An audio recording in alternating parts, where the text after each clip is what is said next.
옛날에 예수원에 대천덕 신부님이 이제 살아 계실 때 산골짜기에서 온 편지라고 하는 유명한 칼럼집 책이 있었습니다. 거기에 보면 신앙에 대한 Q&A에 관한 얘기들이 가끔 실렸는데요. 그 중에서 기억나는 건 하나가 있습니다. 이제 한 청년이 묻는 질문이었는데요. 어떻게 하면 하나님의 뜻을 알 수 있겠습니까? 라고 하는 이제 그러한 질문이었습니다. 그때 대천덕 신부님이 예로 들으셨던 하나님 말씀은 이제 요한복음 7장 17절의 말씀이었는데요. 사람이 하나님의 뜻을 행하려고 한다면 그것이 하나님께로부터 왔는지 그렇지 않은지 알게 될 것이다 라고 하셨던 그 예수님의 이제 말씀을 인용하셨어요.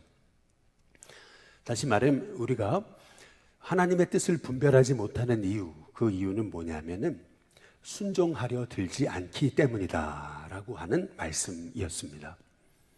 그러면서 본인이 한국에 오게 되는 과정에 대한 얘기를 이제 적었었는데요.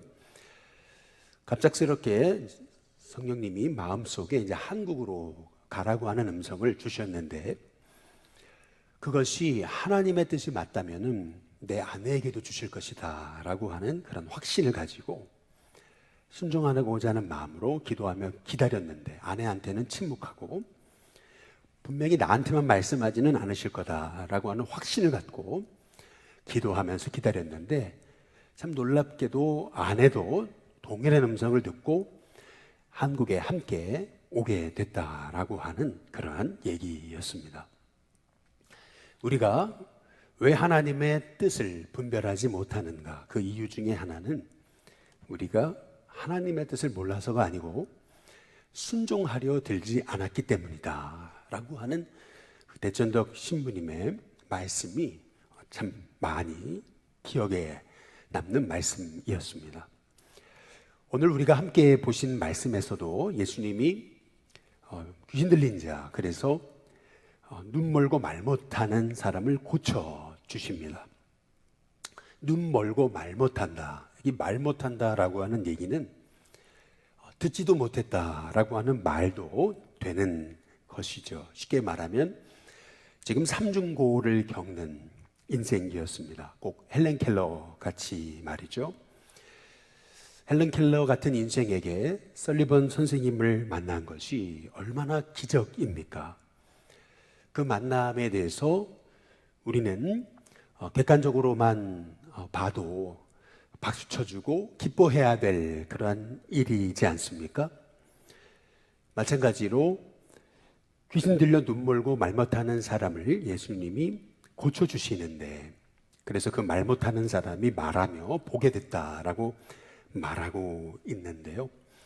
당연히 이 광경을 보게 되면은 너무 기뻐하고 감사하고 박수 쳐줘야죠. 그러나 마음이 비뚤어져서 하나님의 말씀을 받지 않으려고 했던 바리새인들, 그들은 오히려 그 예수님이 병자를 고쳐주신 사건을 보고서 귀신의 왕 바알세부를 힘입어서 귀신을 쫓아내는 것이다 라고 하는 억지 논리를 펴고 있는 것을 볼 수가 있습니다. 아무리 우리 눈앞에서 기적이 나타나고 또 은혜가 임하고 또 놀라운 부흥의 역사를 보게 된다 하더라도 우리가 순종하려고 하지 않으면은 하나님의 뜻을 진정으로 알 수 없다라고 하는 사실을 우리가 오늘 이 바리새인들의 모습을 통해서 볼 수가 있는 것이죠. 아무리 하나님이 은혜를 주셔도 우리가 순종하려고 하지 않으면은 그 하나님의 은혜가 우리에게 복이 되지 않는다라고 하는 사실을 이 바리새인들의 모습을 통해서 보게 되는 것입니다. 그들이 결국 이렇게 귀신 들려 눈 멀고 말 못하는 이 사람을 이제 고쳐 주시니까요. 유대인들이 구하는 것은 이제 표적이었지 않습니까? 그래서 38절에 보시면은 그때에 서기관과 바리새인 중 몇 사람이 선생님이요 우리에게 표적 보여주시기를 원합니다 라고 이렇게 요청을 하게 됩니다. 당신이 정말 메시아라면은 표적 보여달라고 근데 그때 예수님이 하셨던 말씀이 39절에 이렇게 대답하십니다. 악하고 음란한 세대가 표적을 구하나 선지자 요나의 표적밖에는 보일 표적이 없다라고 이렇게 말씀하고 계십니다. 이 악하고 음란한 세대가 표적을 구하나 예수님이 보여주실 표적은 요나의 표적밖에 없다. 이제 이렇게 말씀하시거든요. 여기서 우리가 한 가지 주목할 것이 있습니다. 사람들은 표적 보여주시기를 원했는데 예수님이 하셨던 대답은 이 세대에 관해서 악하고 음란한 세대다라고 말씀하시더라는 거죠. 어찌 보면은 예수님이 고쳐주셨던 귀신 들려서 보지 못하고 말 못하고 듣지 못하는 이 사람은 당시 이스라엘 백성들의 형편이었습니다. 단순히 말 못하고 듣지 못하는, 보지 못하는 이 사람을 고쳐주신 그런 치유의 사건으로 끝나는 이 치유 기적을 마태가 기록해 놓은 것이라기보다는 지금 말 못하고 그리고 보지 못했던 이 귀신 들린 사람, 이 사람의 형편은 바로 당시에 이스라엘 백성들의 형편과 상황과 영적인 현실이었다라고 하는 거죠. 악하고 음란한 세대.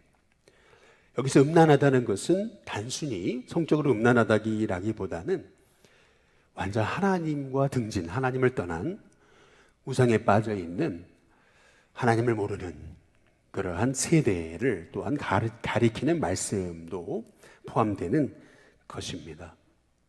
얼마 전에 우리나라의 국력에 대해서 일본과 프랑스를 제치고 세계 6위다, 우리나라가 6위 올라섰다라고 하는 그런 얘기를 신문 기사를 통해서 보지 않으셨습니까?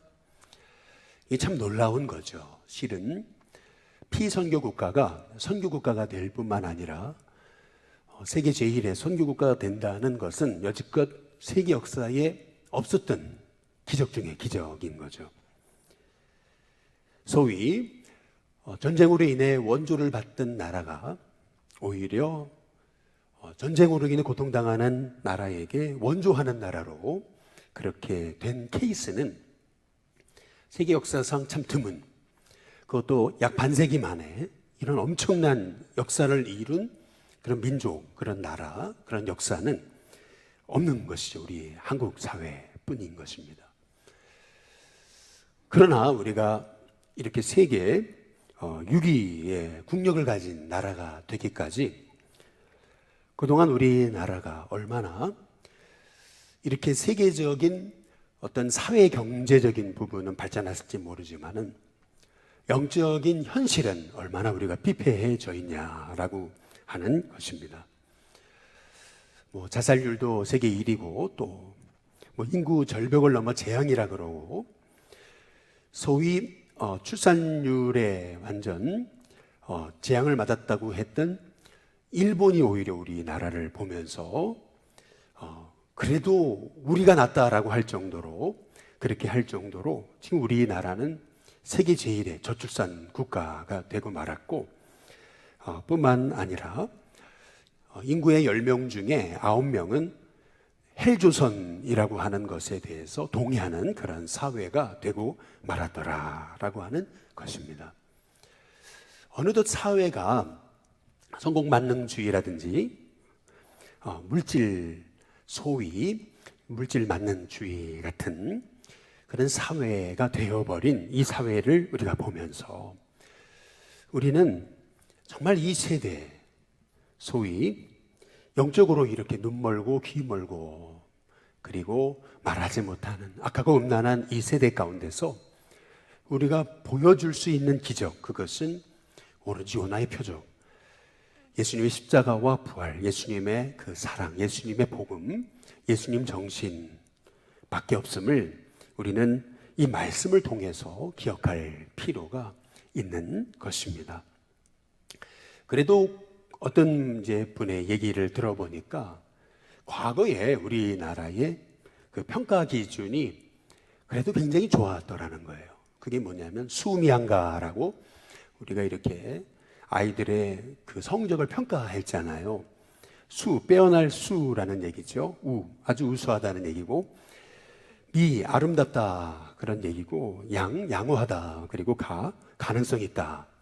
이제 이것이 수미양가라고 하는 건데, 그래도 아이들 한 사람 아무리 가라고 해도 가능성 있다라고 그렇게 봤던 그러한 우리나라의 그런 사회였었는데, 이 나라의 세대가 너무나 소위 젊은이들이 소망을 잃어가고 뿐만 아니라 완전 이 세대 속에서 우리가 정말 예수님의 복음을 이 땅에 세워가는 그리스도인으로서 우리가 세상 사람들과는 구별된 예수님의 복음, 예수님의 정신을 이 땅에 심고 있는 사람들인지 오늘 말씀을 통해서 우리가 한번 살펴볼 필요가 이제 있다라고 하는 그러한 얘기입니다. 오늘 여기 우리가 오늘 함께 읽은 본문은 아니지만 어제 본문에 보시면 우리 마태복음 12장 19절, 20절을 한번 보시면은 우리 같이 한번 읽어보겠습니다. 함께 읽습니다. 시작. 그는 다투지도 아니하며 들레지도 아니하리니 아무도 길에서 그 소리를 듣지 못하리라. 상간갈대를 꺾지 아니하며 꺼져가는 심지를 끄지 아니하기를 심판하여 이길 때까지 하리니. 여기 보면 예수님의 모습에 관한 너무나 놀라운 사실이 나오고 있잖아요. 다투지도 않는다, 들리지도 않는다. 예수님은 그 사역이 요란하지 않으십니다. 그런데 그분의 사역을 보면 20절에 상한 갈대를 꺾지도 않으신다. 상한 갈대라고 하는 것은 이미 상했어요. 그렇다면 쓸모없는 존재라고 하는 거죠. 그 쓸모없는 존재조차도 꺾지 않으시고 꺼져가는 심지라고 하는 것은 이미 기름이 이제 다한 거예요. 그래서 계속 불을 붙이고 탄다면은 그 심지마저도 이제 사라지게 되는 그러한 존재를 꺼져가는 심지라고 하는 거죠. 다시 말하면 소망이 없는 존재라고 하는 겁니다. 그 존재 자체도 끄지 않는 분, 그분이 우리 예수님이시라고 하는 거죠. 다시 말해 우리가 이 눈멀고 그리고 듣지 못하고 말하지 못하는 귀신 들려서 그를 보게 하시고 말하게 하시고 듣게 하신 그 예수님, 이것은 단순한 치유 기적이라기보다는 이 약하고 음란한 세대 가운데서 예수님이 이 땅에 보여줄 우리 그리스도인들이 나타낼 참 표적은 예수님의 표적이다. 복음밖에 없다. 이 땅에 우리가 예수님의 복음을 삶으로 살아내는 하나님의 종이 되어야 됨을 우리에게 말씀하고 계시는 것임을 우리가 오늘 이 말씀을 통해 기억할 필요가 있습니다. 그래서 오늘 말씀에 보시면은 12장에 3절에부터 보시면 더러운 귀신이 한 사람에게서 나갔어요. 그런데 물 없는 곳으로 다니면서 쉬기를 구했다. 쉴 곳을 얻지 못했다라고 말하거든요. 귀신도 쉴 곳을 찾나 봐요. 그런데 44절에 보니까 이에 이르되 내가 나온 내 집으로 돌아가리라 하고 가서 보니까 그 집이 비고 청소되고 수리됐어요. 그래서 45절에 이에 가서 저보다 더 악한 귀신 7을 데리고 들어갔다. 그래서 그 사람의 나중 형편이 전보다 더욱 심하게 됐다. 그러면서 이 악한 세대가 또한 이렇게 될 것이다 라고 그렇게 말씀하고 계시거든요. 이 비유도 악한 세대에 관한 비유라고 하는 것을 볼 수가 있습니다. 소위 이 땅이 그런 거죠. 어떤 그런 사회적인 세상적인 어떤 운동을 통해서 세상이 나아지고 한들 그 안에 복음이 없으면 소위 가난이 부유함이 되고 그리고 비천함이 아주 유명함이 된다 하더라도 오히려 그들이 부유하게 된 것이 나중에는 더 큰 재앙으로 되는 것이고 유명해지는 것이 더 큰 재앙이라는 거예요. 왜냐하면 예수님이 없으면, 복음이 없으면 아무리 그 사람이 귀신이 나가서 깨끗하게 돼도 그 안에 복음이 없으면 나중에 귀신이 다시 와서 보니까 깨끗하거든요. 그러니 그 안에 7 귀신을 데리고 들어가가지고 앉아버려서 그 사람의 형편을 더 망가뜨리겠다라고 하는 그런 말씀, 이 악한 세대가 그렇게 된다라고 하시는 말씀의 의미는, 다시 말해서 이 땅을 살리는 진짜 표적, 그것은 예수님의 십자가와 부활의 표적밖에 없다라고 예수님이 말씀하고 계시는 것이죠. 이 땅, 이 악하고 음란한 세대, 이 악한 세대, 보지 못하고 듣지 못하고 말하지 못하는 이 영적으로 이 귀신에 눌려 죽어가는 이 세대 가운데 진짜 필요한 기적, 표적, 증거, 그것은 예수님의 표적, 예수님의 복음, 예수님의 사랑밖에 없음을 우리에게 말씀하고 계시는 것입니다.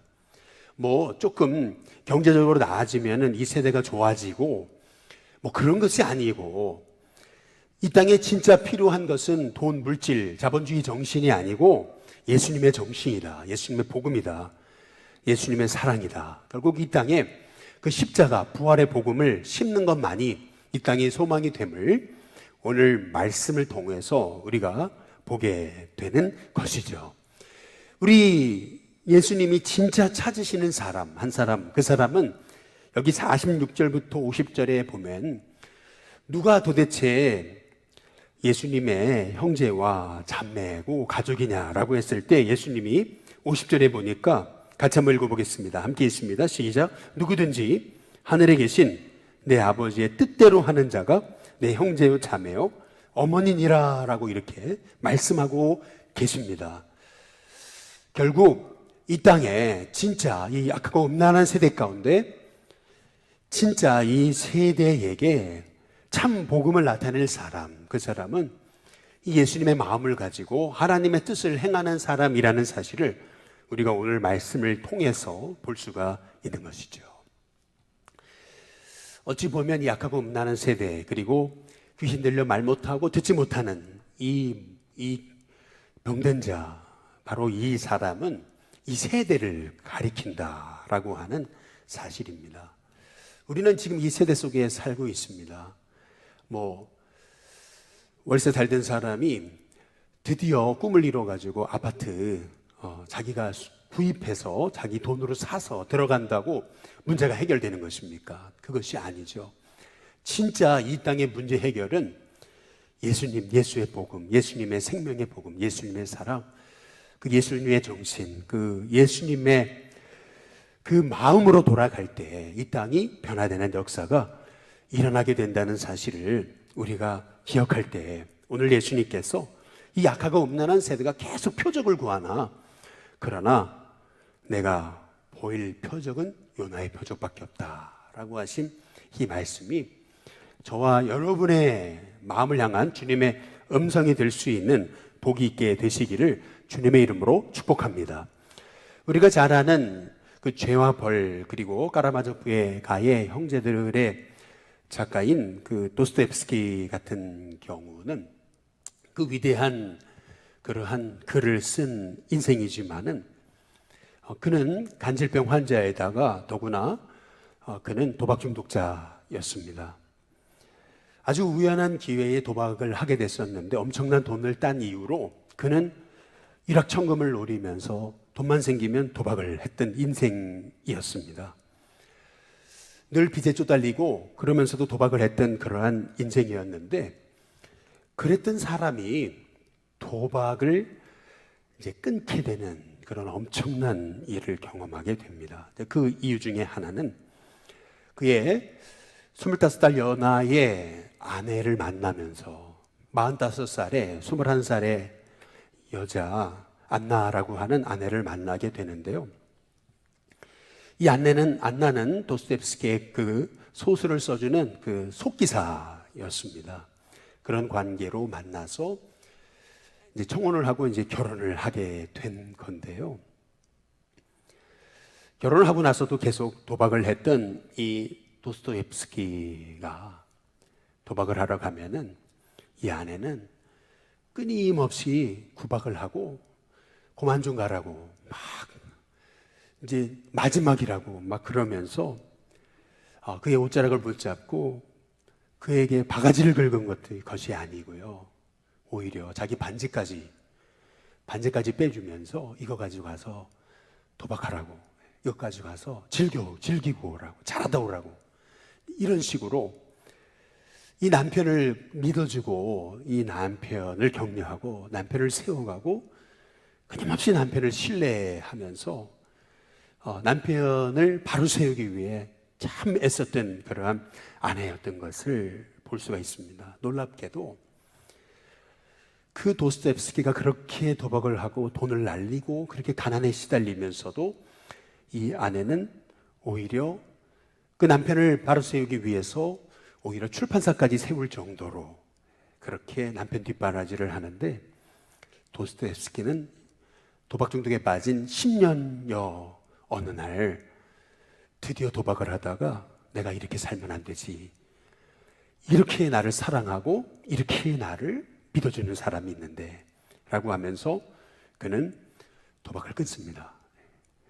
결국에는 한 인생이 바로 서고 한 인생이 변화되고 하는 그 인생이 되는 것, 그것은 예수님의 십자가의 복음과 사랑, 그것밖에는 없다라고 하는 사실을 우리가 깨닫고 이제 알게 되는 거죠. 그리고 나서 도스토옙스키가 쓰게 된 그의 인생의 가장 최고의 명작이 이제 태어납니다. 도박을 끊고 그가 그의 인생의 가장 걸작품 하나를 쓰게 되죠. 그게 까라마조프가의 형제들인 것입니다.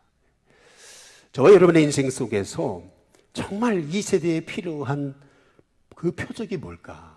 그것은 바로 예수님의 그 십자가와 부활에 우리를 향한 놀라운 그 참 사랑의 복음이라고 하는 사실을 우리가 깨달으면서, 우리 예수님이 이 악하고 음란한 세대에게 내가 보여줄 것은 이제 귀신 들린 자 고쳤으니 죽은 자 살리리라 라고 하신 것이 아니고 요나의 표적밖에 없다.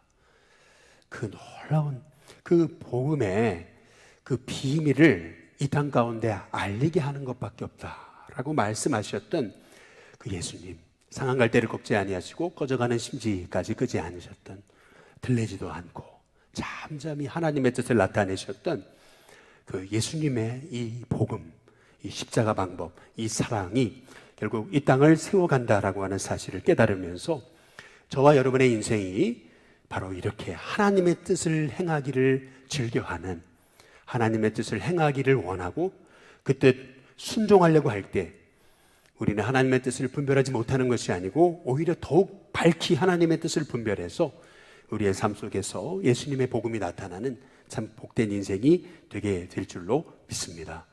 바라기는 저와 여러분의 인생 속에 이 땅에 진짜 필요한 표적은 요나의 표적밖에 없다. 이 믿음을 가지고 오늘도 우리의 삶이 그 요나의 표적, 바로 예수님의 그 부활과 이 십자가의 복음을 증거하는 귀한 주님의 도구 되게 달라고 기도하며 우리 승리하는 하나님의 종들 다 되시기를 주님의 이름으로 축복합니다.